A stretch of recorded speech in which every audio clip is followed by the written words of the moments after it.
주영진의 뉴스 브리핑 본격적으로 시작을 해보도록 하겠습니다. 어제 민주당을 비롯한 4당, 자유한국당을 뺀 모든 정당이 함께했습니다. 지금 사법농단 사건에 대한 검찰 수사가 진행되고 있지 않습니까? 그러면 검찰이 앞으로 기소를 하게 되면은 법원에서 재판을 하게 되는데 사법농단 사건, 사실 지금 김명수 대법원장 체제로 바뀌긴 했습니다만 사법부와 직결된 문제 아니겠습니까? 그렇다고 한다면 지금 법원에 이 재판을 맡기기가 어렵다. 따로 재판부를 만들자. 그게 바로 특별재판부입니다. 특별재판부 구성을 추진하기로 자유한국당을 제외한 4당이 의견을 모았는데 자유한국당이 여기에 대해서 강한 불만을 드러냈습니다. 특별재판부를 가지고 민주당과 야3당이 기자회견을 했습니다. 정말 한심한 작태입니다. 아무리 국민들 앞에 쇼를 하는 정치라고 하지만은 그런 정치쇼 이제 더 이상 보여줘서는 안 됩니다. 왠지 6.25 때 완장 찾던 인민재판이 자꾸 생각나는 것은 무슨 이유 때문일까요? 헌정질서를 수호해야 할 대통령과 집권당이 이혼 논란을 자처하고 있는 데 대해 우려와 유감을 표하지 않을 수 없다는 말씀을 드립니다. 김성태 자유한국당 원내대표 인민재판이라는 표현까지 썼습니다. 그렇다고 한다면 자유한국당을 제외한 다른 4당은 왜 특별재판부를 구성하기로 했을까요? 홍영표 민주당 원내대표입니다.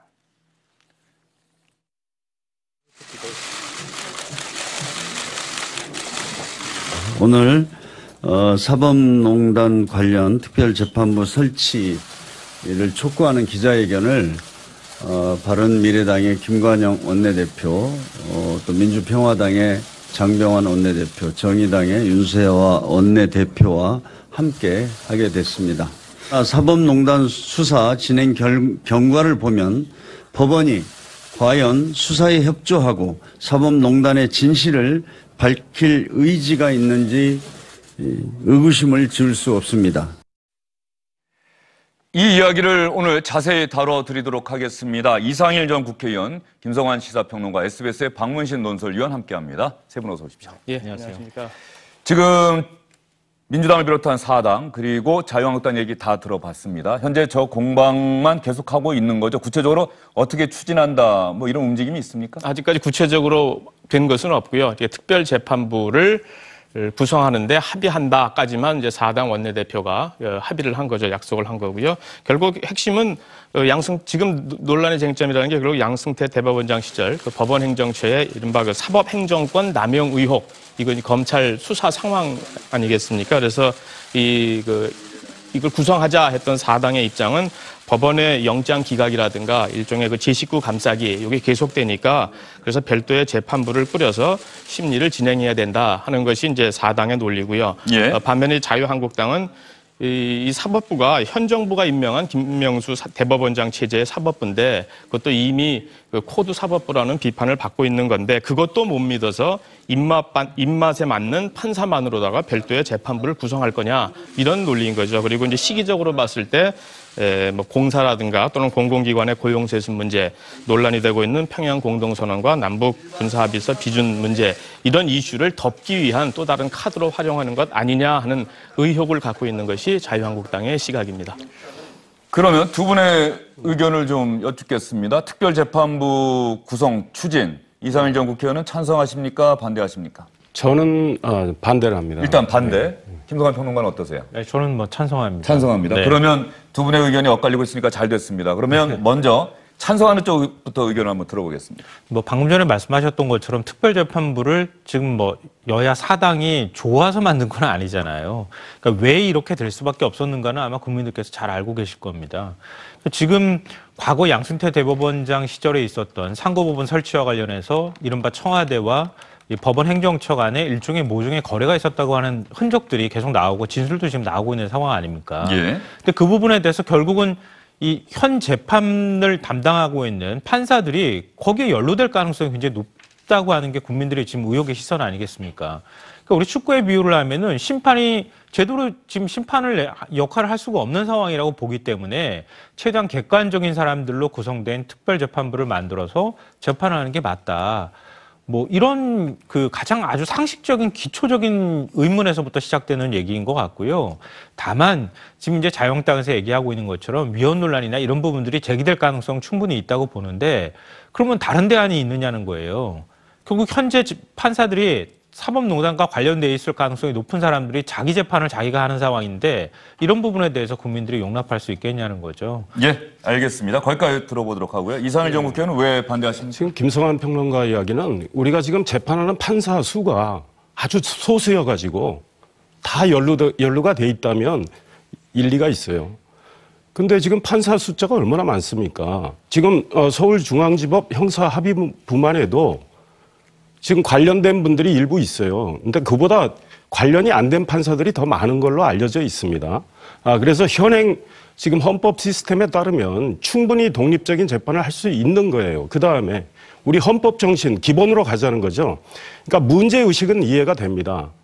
사법농단 의혹이죠. 이와 관련해서 지금 사법부 전체가 불신을 받고 있는 상황에서 제대로 재판할 수 있느냐의 문제의식은 이해가 되는데 그렇다고 편의주의로 이렇게 임시로 하나의 사건을 재판하기 위해서 하나의 재판부를 만든다. 우리 헌법 정신에 어긋나는 겁니다. 그러니까 헌법 101조에 어떻게 돼 있습니까? 사법권은 법관으로 구성된 법원에 속한다. 이렇게 돼 있어요. 예. 근데 지금 특별재판부를 만들면 법원 밖 인사가 사법권을 갖게 되는 거예요. 그것도 국회가 입법부가 그 법을 만들어서 재판소를 설치를 하는 겁니다. 사법권 침해의 우려도 있어요. 그러니까 재판의 독립과 중립과 공정성을 제대로 확보할 수 있느냐. 그리고 객관적으로 할 수 있는 분들한테 맡기겠다고 그랬는데 그 객관성 담보할 수 있습니까? 지금 민주당의 의원이 낸 그 법안을 보면요. 시민단체가 그 재판부 추천하는 데 들어가도록 돼 있는데 그 시민단체 우리 국민들이 어떤 성격의 시민단체인지 대충 알 겁니다. 그런 재판부로 구성이 된다면 정말 객관적인 어떤 재판을 담보할 수 있을까요? 그러면요. 그러니까 예. 기본 정신을 철저히 지키면서 현행 사법권 틀 안에서 저는 충분히 재판할 수 있다고 봅니다. 관련 없는 판사들로 충분히 재판할 수 있다고 생각합니다. 그러면 이상일 전 국회의원님 논리를 들으셨으니까 김성환 평론가에게 다시 한번 말씀드릴 기회를 드릴게요. 네. 그러니까 왜 특별재판부를 설치하자는 주장이 나왔습니까? 영장을 지금 그 신청을 해도 족족 전부 다 지금 기각하고 있잖아요. 대법원에 자료 제출해달라고 하니까 자료 제출 안 합니다. 그리고 그 양승태 대법원장 있었던 시절에 법원 행정처에서 작성한 문건들 수석재판연구관이 가지고 나갔다가 그리고 자기가 다 폐기해버렸습니다. 그러면은 이런 상황에서 어떻게 지금 재판을 제대로 진행할 수 있겠는가라고 하는 국민적 의혹과 의심이 있는 거예요. 그럼 우리가 왜 사법부를 민주주의 꽃이라고 얘기하고 이 사법부의 정의 그리고 공정성을 믿습니까? 그러니까 사법부가 최대한 자기들하고 배제되어 있는 문제에 있어서 최대한 공정하게 재판을 할 거라고 하는 믿음이 있는데 그 믿음이 지금 깨졌다는 거예요. 그럼 깨졌으면은 그걸 최대한 다른 방식으로 그것들을 해결할 수 있는 방법들을 찾는 건 지극히 당연하다. 그래서 특별재판부라고 하는 논의가 나온 건데요. 그러니까 방금 전에 말씀하셨던 것처럼 위헌성에 관한 부분, 최대한 객관성을 어떻게 할 것이냐 이런 부분들은 특별재판부를 설치하겠다고 하는 그런 부분에 대해서 공감대가 형성이 되면 그 자세한 내용들에 대해서는 서로 간에 최대한 공정하게 구성할 수 있도록 세부적인 내용들을 만들면 되는 거죠. 정말 중요한 문제인데요. 이원성에 관한 거를 국회에서 여야가 합의를 해서 피해갈 수 있는 방법이 있습니까? 특별재판소 설치하는 것 자체가 위헌 소지가 크다는 의견이 나오는데 어떻게 위헌성의 소지를 없앱니까? 그러니까 영장을 많이 기각했다. 저는 그 영장 담당 판사의 양심을 믿습니다. 그러나 국민들이 보기에 같은 판사들 일이라서 영장을 많이 기각하는 것 같다 이렇게 생각할 수 있어요. 제 식구 감싸기라는 이 비판이 많이 문제와 나오고 관련해서는 있죠. 사법부가 감당해야 할 자기 책임의 몫이에요. 근데 그와 관련해서 우리 사법 체계의 근간을 완전히 흔드는 사실은 헌법 정신에도 어긋나는 이런 특별재판소를 지금 만든다. 그거는 잘 이해가 안 돼요. 사법부 안에서 제대로 재판할 수 있게끔 충분히 해결할 수 있는 길이 있다고 생각하고요. 현실적으로 지금 바른미래당은 지금 안에서 엇갈리고 있는 거예요. 원내대표가 여당이나 정의당이나 민평당하고 합의는 해줬지만 다음 주에 다시 이 문제를 논의하겠다는 거 아니겠습니까? 바른미래가 어떻게 나올지 몰라도 현실적으로 한국당이 이걸 반대한다면 법사위원장 한국당이 가지고 있습니다. 그다음에 한국당이 끝까지 반대를 한다면 아무리 패스트트랙 그걸 가더라도 240일가량 이거를 법안을 통과시킬 수 없는 상황이에요. 그러면 그 사이에 수사하지 말라는 겁니까? 수사하고 재판부 구성 어떻게 합니까? 수사와 재판 1심까지도 다 끝날 수도 있는 상황이니까 현실적으로도 실익이 없어요. 불필요한 논란만 일으킬 뿐이죠. 이상현 의원님 그 말씀까지 해주셨어요. 국회 법사위원회를 거쳐야 법이 만들어지는데 자유한국당이 반대하고 있는 상황에서 특별재판부 설치 법안이 제대로 통과하겠느냐. 여야가 다 합의한다면 물론 신속하게 만들어지겠습니다만 자유한국당이 반대하고 있으니 이거는 패스트트랙이라고 하는 법률 제정 절차를 거치더라도 240일이 걸린다. 240일이면 8개월이죠. 8개월이면 사실상 1심 재판까지도 끝날 수 있는 것 아니냐. 실익이 없다. 여기까지 얘기해 주셨어요. 그러면 지금 국회에 제출되어 있는 특별재판부 설치 법안이 유일한 게 민주당 박주민 의원이 낸 그렇습니다. 법안 아닙니까? 박주민 민주당 박주민 의원이 낸 법안의 내용, 조금 전에 그 특별재판부 구성에 대해서 이상현 의원이 잠깐 말씀을 해 주셨는데 어떻게, 구체적으로 어떻게 좀 돼 있는지 혹시 살펴보셨는지요? 일단 핵심은 결국 특별재판부를 구성할 수 있는 그 특별재판관이 판사가 되겠죠. 그 그렇죠. 사람을 어디서 어떻게 추천할 것이냐 하는 게 첫 번째 문제일 수가 있을 것 같고요.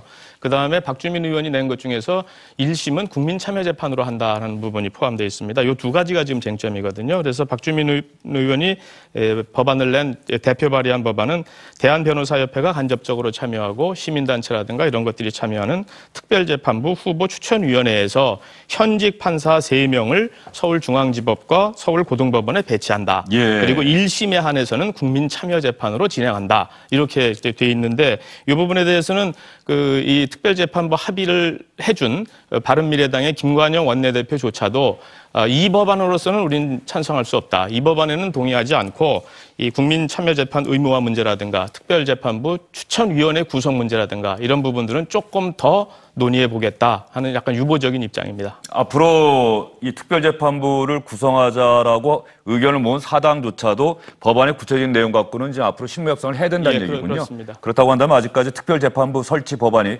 어떻게 마련될지는 아직은 확실하게 말씀드리기가 어려운 상황인 것 같고, 하나 저는 기억나는 장면이 대한민국 사법사상 이런 형태의 재판부가 구성된 적이 한 차례 있지 않았을까 싶은 생각이 들어요. 바로 해방 직후죠. 반민특위, 반민족행위자 처벌 등에 관한 특별위원회. 반민특위가 사실 사법부고 얼마 전에 나왔던 영화에서 이정재 씨가 그 반민특위에서 재판을 받으면서 친일 행위를 했음에도 불구하고 무죄를 선고받는 장면이 저는 기억이 나는데 어떻습니까? 역사성을 또 아무래도 민주당 쪽에서는 강조도 할 것 같은데 그런 의미도 있을까요? 지상욱 의원이 그러지 않아도 반민특위에 비유하면서 반대한다 이렇게 표현도 하고 지금 김성태 원내대표는 인민재판에도 비유를 하는데요. 그건 너무 좀 지나치다 이렇게 생각이 되고요. 그러니까 제가 말씀드렸던 건 그런 겁니다. 그러니까 대법원 내에서 최대한 이전의 사법농단과 관련이 없는 판사들로 구성된 판사들을 다 배치해서 이걸 재판을 할 수 있으면 모르겠는데 지금 대법원 내에서 그럴 수가 없는 거예요. 현실적으로 해결이 안 되는 거예요. 대법원장의 의지에 따라서 자 그러면은 판사들을 이렇게 배치합시다. 관련 있는 사람과 없는 사람을 구분해서 관련 없는 사람들이 재판할 수 있도록 합시다. 이렇게 하면 어떻게 되겠습니까? 대법원장이 사건을 배정하는 게 되잖아요. 그러면은 대법원장이 사건 배정하는 게 되지 않을 거면은 그럼 판사들을 임의로 배정하거나 아니면 그 판사들을 지금 추첨하는 것처럼 돌려서 배정하거나 이런 방법밖에 없는데 그러면 이런 역량에서 완전히 배제하기가 어렵다는 겁니다. 근데 우리 김성환 평론가가 우리 사법 체계를 좀 제대로 설명을 해 주시는 게 좋겠어요. 그러니까 우리 현재 사법 체계는 무작위 시스템으로 판사를 배정합니다. 그러니까 대법원장이 관여할 권한은 없어요. 근데 그러니까 무작위로 한다고 했을 때 설령 어떤 분이 관련이 있다고 쳐요. 그분이 언론이 가만히 있습니까? 다 있고요. 그분도 나는 이러이러한 연고가 있으므로 내가 이 재판을 맡지 않겠다고 할 수 있는 시스템이 돼 있습니다. 근데 판사 숫자가 적으면 다 관련이 있으니까 안 된다고 할 수 있어도 지금 우리 판사 숫자가 얼마나 많습니까? 충분히 그 안에서 나는 해결할 수 있다고 보고 1948년 반민특위의 경우에 특별 이제 재판을 했지 않습니까? 그때는 재헌헌법에 이 특별재판소 구성 근거가 있었어요. 그러니까 친일파와 관련해서 재판할 때 이 특별법을 만들어서 한다는 재헌헌법상의 근거가 있었는데 지금 우리 현행헌법은 이 하나의 사건을 막기 위해서 특별재판소를 설치할 수 있는 헌법상의 근거가 없기 때문에 바로 위헌 소지가 크다라는 이야기가 이미 사법부 내에서도 나왔고 헌법학자들이 지금 지적하고 있기 때문에 아마 국회에서 뭐 이제 정치적으로 합의를 해서 법을 만들더라도 바로 헌법재판소로 가서 또 이걸 가지고 위헌 소청을 또 할 가능성이 커요. 그래서 많은 논란이 진행되고 그 사이에 수사와 재판은 어떻게 되는 겁니까? 이런 문제가 있기 때문에 우리 사법 체계를 믿고 또 법관들의 양심을 믿고 제대로 재판할 수 있는 그런 길을 사법부 내에서 찾는 게 옳겠다. 지금 이렇게 특별재판부 문제를 놓고서도 여기 나와 계신 이상일 위원과 김성환 평론가의 생각도 이렇게 다른데 말이죠. 김명수 대법원장 사실 사법부에서 지금 이 정도로 정치권에서 공방이 격화되고 있으면은 우리 사법부는 이렇게 생각합니다라고 하는 입장을 내놓을 법도 한데 나온 게 있습니까? 일단 대법원장 입장에서 보면 굉장히 곤혹스러운 상황이죠. 지금 말씀드렸듯이 그 사법부의 독립이라는 것이 헌법에 규정되어 있고 재판 독립도 별도 법규로 규정되어 있지 않습니까? 그 사법부의 독립 규정이라는 것이 아까 얘기 나왔던 사법권은 법관으로 구성된 법원에 속한다. 이 부분이 이제 사법부에 대한 독립이고 재판 독립의 중요한 원칙 중에 하나가 지금 얘기 나왔듯이 사건을 무작위로 배정하는 겁니다. 이른바 사건 배당의 무작위성이라고 하는 표현되는 그 부분인데 이 특별재판부라고 하는 것은 이 원칙에 사실 일정 부분 위반되는 건 사실이거든요. 다시 말해서 지금 이런 특별재판부 구성 논의가 나올 정도로 법원이 제19 감사기를 하고 이랬던 것 자체 그거는 또 국민들 입장에서 보면 굉장히 비판할 여지가 굉장히 많고 당연히 그건 비판받을 소지가 있는 대목인데 그럼 그거를 처리하는 과정에서 그러면 자 사후적으로 이 부분이 어떤 그 법적 체계라든가 이 법원의 문제를 법적 체계에 근거하지 아니하고 한다는 것은 조금 문제가 있는 건 사실이거든요. 예. 이런 곤혹감 이런 것들이 김명수 대법원장이 지금 동시에 느끼고 있는 게 아닌가 싶고 그리고 실제로 서울중앙지방법원에 이미 김명수 대법원장 체제 이후에 사무분담위원회라는 게 구성이 돼 있습니다. 그래서 여기서 내부 절차를 통해서 일종의 공정한 재판부의 사건 배당이라고 할까요? 지금 사실 문제가 되고 있는 것이 형사합의부 7곳의 재판장 중에서 5곳의 재판장이 이번 사건과 연루돼 있거나 피해자이거나 한 그런 것 때문에 지금 문제가 되고 있는 것 아니겠습니까? 이런 사람들을 배제하고 좀 더 공정하게 어떤 절차를 밟아가지고 할 수 있는데 이것을 건너뛴다는 것, 이것도 또 다른 이제 절차적인 문제 이런 걸로 지적이 될 수도 있지 않을까 하는 생각이 듭니다. 그러면 일단 이렇게 얘기를 좀 정리를 해야 될 것 같습니다. 민주당을 비롯한 4당, 자유한국당을 제외한 4개 정당이 특별재판부 구성을 추진하기로 한 것은 지금 사법농단 사건에 대한 국민적 비판 상당히 거세고 또 법원에서 잇따라 관련자들에 대한 구속영장 기각하고 있는 상황에서 지금 사법부에 과연 이 재판을 맡겨서 공정한 재판 결과가 나오겠느냐. 그런 국민 여론을 바탕으로 해서 그렇다고 한다면 공정하게 독립적인 재판을 할 수 있는 특별재판부를 한번 만들어 보자. 그런데 자유한국당에서는 지금 말씀하신 것처럼 그거는 우리 헌법에 보장된 사법권의 독립을 침해하는 것이다. 얘기를 하고 지금 그걸 하려고 한다면 김명수 지금 대법원장은 자유로우냐. 김명수 대법원장도 사퇴를 해라. 그러면 우리가 그 다음에 한번 논의해보겠다. 여기까지는 좀 와 있는 것 같은데요. 그러면 여기서 김성태 자유한국당 원내대표의 이야기를 하나 더 들어보고 저희 이야기도 이어가도록 하겠습니다.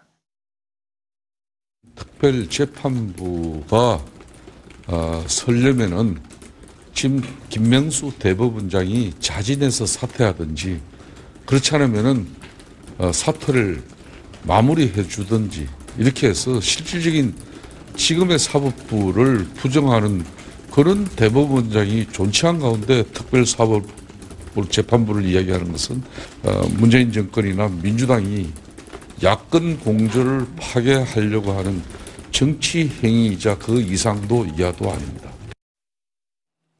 김성태 원내대표 얘기를 어떻게 들어야 되는 거예요? 왜 김명수 대법원장 사퇴하라고 얘기하는 건지? 김명수 대법원장을 사퇴하라 하는 것이 요구가 일단 앞에 나와 있는 것은 아닌 것 같고요. 1차적으로는 지금까지 논의됐던 여러 가지 법적 문제들, 특히 위헌적 소지들 이것 때문에 안 된다 하는 거를 전제로 하고 그 뒤에 만약에 그럼에도 불구하고 이것이 된다 그러면은 특별재판부의 설치라는 것은 법원에 대한 불신이고 법원에 대한 불신이라면 결국 국회가 김명수 대법원장에 대한 불신을 뜻하는 거기 때문에 대법원장이 이 부분에 대해서 책임을 지고 물러나는 게 순서 아니겠느냐 하는 그런 취지의 얘기를 반복하고 있는 것이 아닌가 생각이 듭니다. 예, 특별재판부 이야기를 저희가 하고 있는데 저는 여기서 김성태 원내대표 얘기에서 재미있는 대목을 하나 발견했습니다. 바로 야권 공조를 망치려는, 방해하려는 정치적 의도가 있다.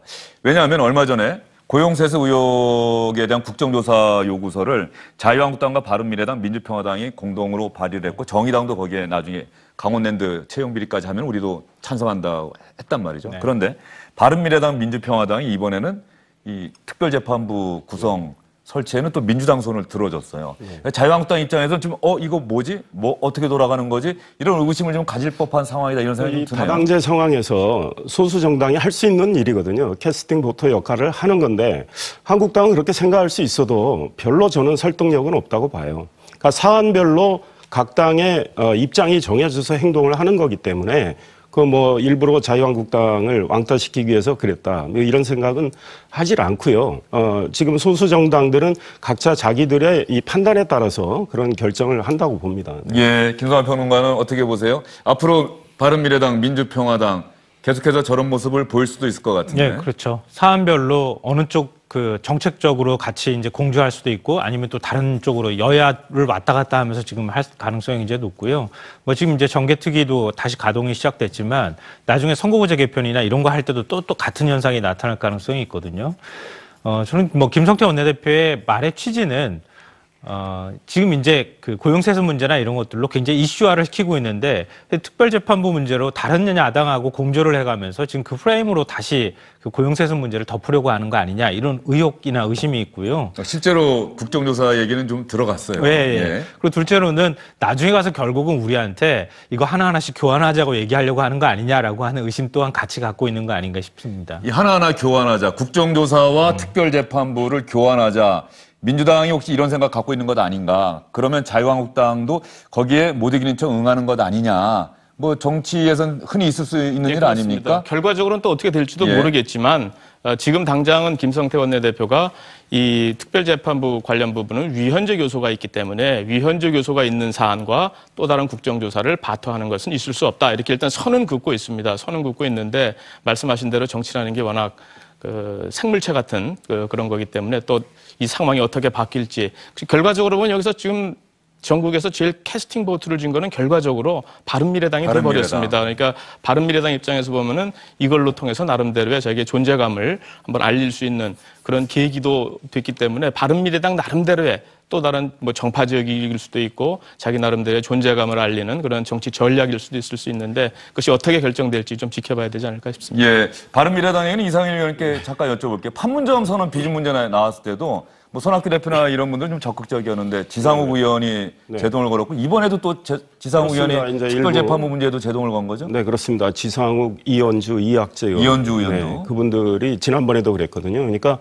지금 바른미래당은 국민의당 출신과 바른정당 출신의 의원들이 계시기 때문에 저런 이념의 스펙트럼이 좀 넓죠. 그러니까 어떤 사안을 보는 시각이 확실히 좀 다르단 말이죠. 그러니까 밤이하다는 말까지 생겼습니다. 바른미래는 어떤 사안에 대해서 당론을 결정하려고 하는데 서로 논란이 벌어져서 그 당론을 밀어버리고 그냥 이렇게 뒤로 소위 미룬 채 놔둬버리는 이래서 바른미래의 이 약자를 따서 밤이하다 이런 말이 생겨서 의사결정을 자꾸 밀어버린다 이런 뜻으로 언론인들이 쓰는 것 같은데요.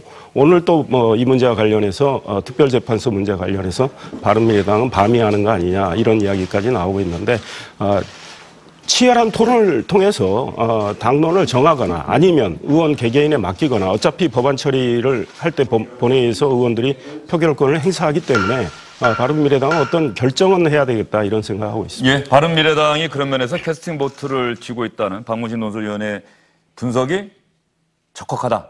그렇게 말씀을 해주신 것 같습니다. 캐스팅 보트를 줬으면 좋겠어요. 저도 개인적으로. 근데 줄 수 없게 지금 당론이 만들어지고 있잖아요. 지난번 판문점 선언 같은 경우에도 어정쩡하게 결론 내놨잖아요. 찬성하는 건지 반대하는 건지. 그러니까 카드를 아예 접고 난 다음에 그럼 결의안부터 통과하자. 사실 결의안 통과는 아무 의미 없는 거잖아요. 근데 그런 결론 내놓으면은 캐스팅 보트도 못 지고 당론도 못 결집시키는 이런 현상이 나타나는데 제가 볼 때 이것도 다음 주에 의총 연다고 하는데 똑같은 결론이 나올 가능성이 있다. 예. 그런 면에서 본다고 한다면 바른미래당 원내 지도부가 뭐 중요한 역할을 해야 하겠지요. 판문점선은 어쨌든 아직 심사조차 시작이 안 됐기 때문에 뭐 바른미래당의 그런 어정쩡한 태도가 별다른 논란거리가 안 됐습니다만 이거는 법을 만들겠다는 거기 때문에 시간은 정해져 있는 것이고 바른미래당도 자신들의 입장을 정할 수밖에 없다. 바른미래당이 어떻게 당론을 정할지 앞으로 여러분께 자세히 전해드리도록 하겠습니다.